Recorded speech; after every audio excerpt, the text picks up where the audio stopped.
The Diary of a Certified Psychopath. Off the crank. Gunmetal grey scale or melancholy monochrome were the only clear messages I received from this morning's prophetic skyscape, and which were afforded elemental credence by stray flecks of drizzle dappling the cobbles outside my front door. Couldn't afford to hang around waiting for the next instalment of what acclimatized science claims to be a heatwave, and risk a nationwide hosepipe ban, followed by severe shortages of Highland Spring and Perrier, at my local stockists of what should be life's most affordable, if not free, luxury. No. Far better to role-play the percentages, and utilize my stationary steed as a hyperactive sit-stand desk, and shift a stack of long-procrastinated paperwork off my digital desktop. How fortuitous that dear Maria's firm yet fair-legged leisure-seekers on their newly assigned meander around Watopia's sun-blushed boulevard were maintaining the perfect pace for my tangled fibres to uncoil, whilst cluttered cortexes were permitted to ponder in a vaguely straight line, as I reacquainted myself with the complexities of the Windows utility BCD Edit, devised by armchair diagnosticians to modify your system's critical boot settings and resolve Microsoft's insufferably patronizing blue screens, complete with cryptic error codes that prevent the panicked user from even glimpsing their Windows wallpaper, let alone logging in and picking up their creative projects from where every vital application was running so smoothly yesterday. This bundled trader's tool is invariably a last resort before you regretfully inform your patient friend that it'll have to be yet another bloody clean install. Heart rate still a few beats north of what would typically translate to sub-tempo bang, and despite the clement Caribbean sunset I'd configured my comfort cave's nanoclimate to simulate. Some surgery required to haul myself safely back on board after staring down at my iPhone's progressively numb touch screen and attempting to correct misheard instructions with clumsy fingertips,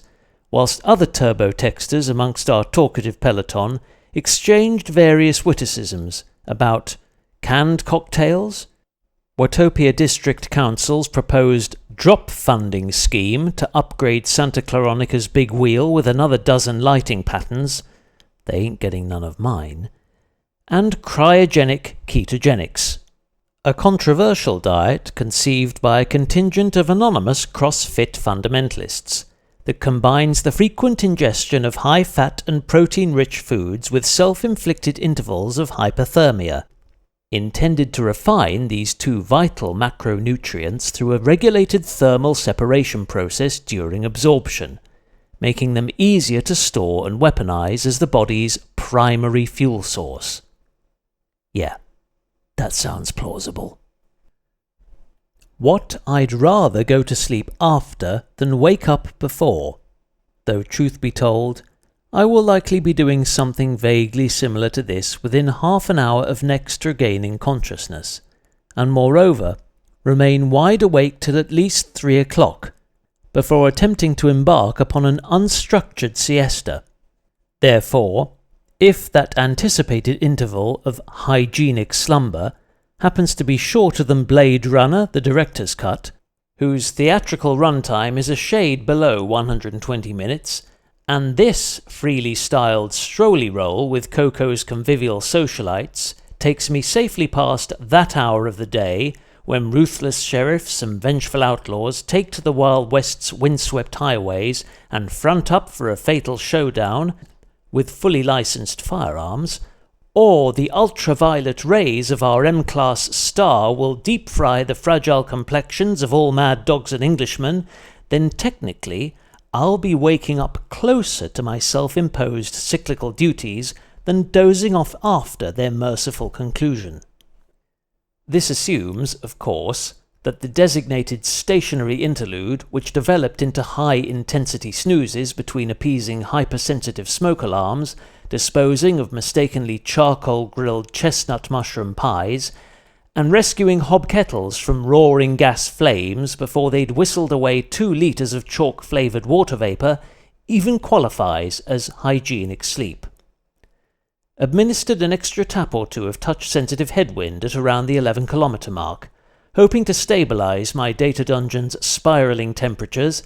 and shave a few bittersweet beats off what would typically yield enough sustained wattage to lightly brown 1 slim slice of Tesco multigrain bread in a dynamo-powered travel toaster. However, this zonal mismatch between monitored and metered metrics remained throughout the session's modest duration, until a sequence of Bluetooth blackouts, triggered by my own wireless earbuds, threw Professor Polar's readings terminally off-kilter.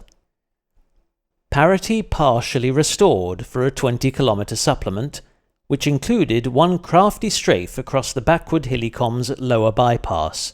to legitimately leapfrog the big blue choo-choo and drift back into its crowded club-class carriage, after a mistimed mid-session coffee break caused my ticket to expire several stops early.